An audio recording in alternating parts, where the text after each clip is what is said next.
I must have sent thousands of postcards. Postcards of what? That's what you had to fucking send. What's on the postcard? Hi, I'm Joe Diaz. No, on the back of it, the picture. What's it a postcard of? Nothing. Blank postcard. It's a letter. You're describing a letter. Just a little fucking postcard that you buy at stationery stores in the 80s. And it said MTV Studios, P.O. Box 6450, New York, New York. And then on the inside, you had to write, Joey Diaz, I want to go to Pat Benatar's wedding. For fucking every day, I mailed it from different posts. You know me.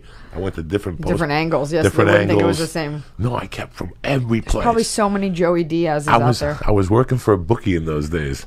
So on the way home, while I was working for the bookie, I'd do the fucking things. And then when I was going back on 118th, I'd mail them from different locations in the city. So if I would go to Harlem to pick up Coke, I would mail them from Harlem. Why are you taking it from different locations? It's the same name. I don't fucking know, Eliza, because I'm fucking superstitious. Do you understand me? When you're super fucking stitious, you gotta work it from every fucking angle.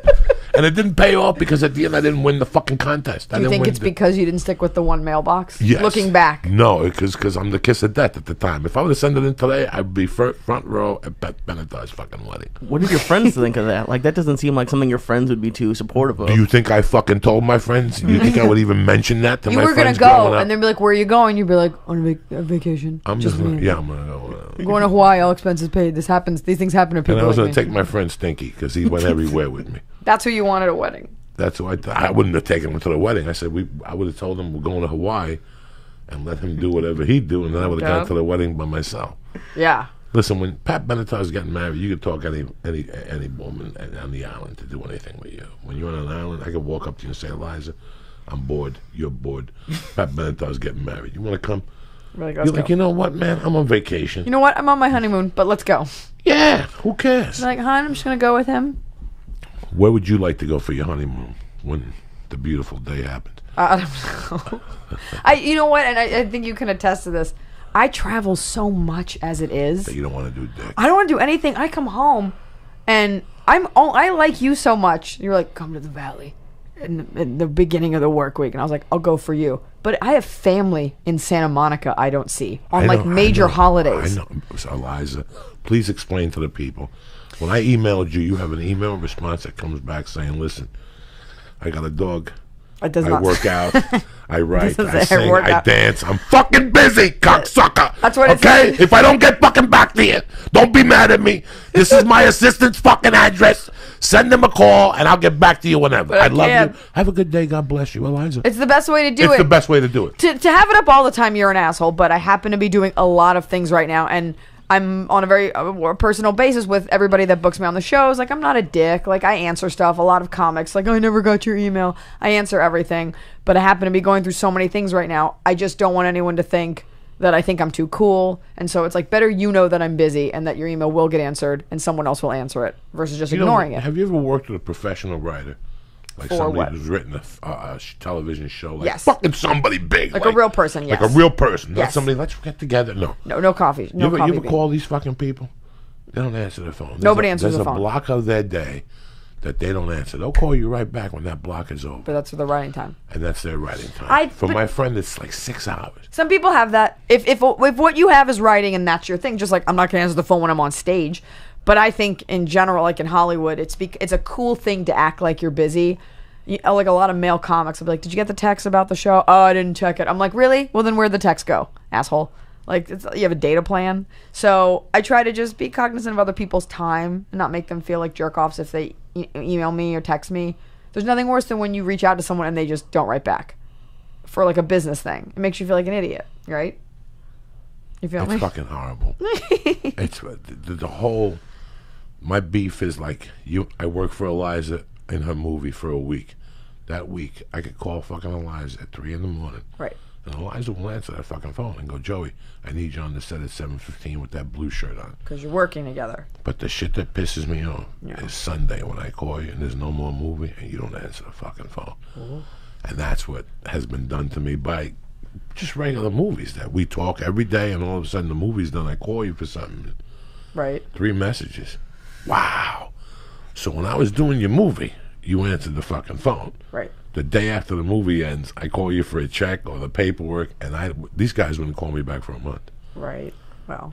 The shit like that. That's really fucking crazy. But I think for the traveling thing, I mean, yeah, that drives me crazy, and I don't, you know, you hope the goal is to be respected enough, as I'm sure you are, but in general, that people will answer, or people feel that you're important enough to answer back, and, you know, you remember when people didn't answer stuff, and you remember that kind of stuff, and not that you should make a list, but it sticks with you. And I made the decision a long time ago that I was not going to act like my colleagues. I was not going to be, no, I'm not going to answer everything.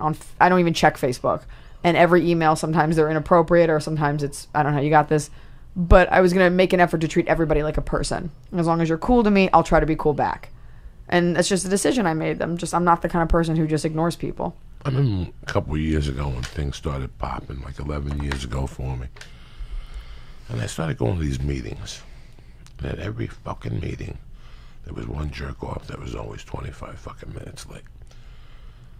What kind of meeting? And like, just, you know, when writers want to meet with you, and managers, and this like a other meeting. writer, like those meetings, and they choose a restaurant or something. Right. And then your agent has to go, and your fucking manager has to tag along.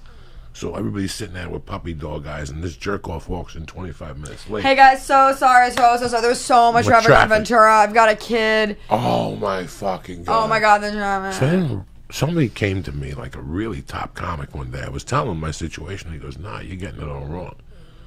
He goes, when you're a comedian, man, you always got to be late. Is he black? And I go, no, a white, successful comic. Who is it? And I go, he goes, you have to be late. That's what it means to put the work in. And Eliza, I got to tell you something. I did it one time, and I was like, no.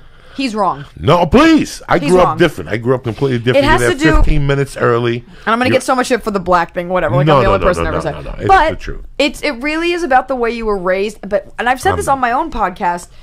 So you see successful comics, right? And people start to act everybody knows people start to act a certain way when they're successful. And then what happens is comics who have not put in that time, those are their buddies, or those are the people that they, you know, that they look up to. So they're like, oh, if I act like an asshole, then it looks like I'm cool. And it kind of works, having like a little bit of swag, but I'm like, but you don't have 20 minutes to back it up. To me, you just seem like a dick.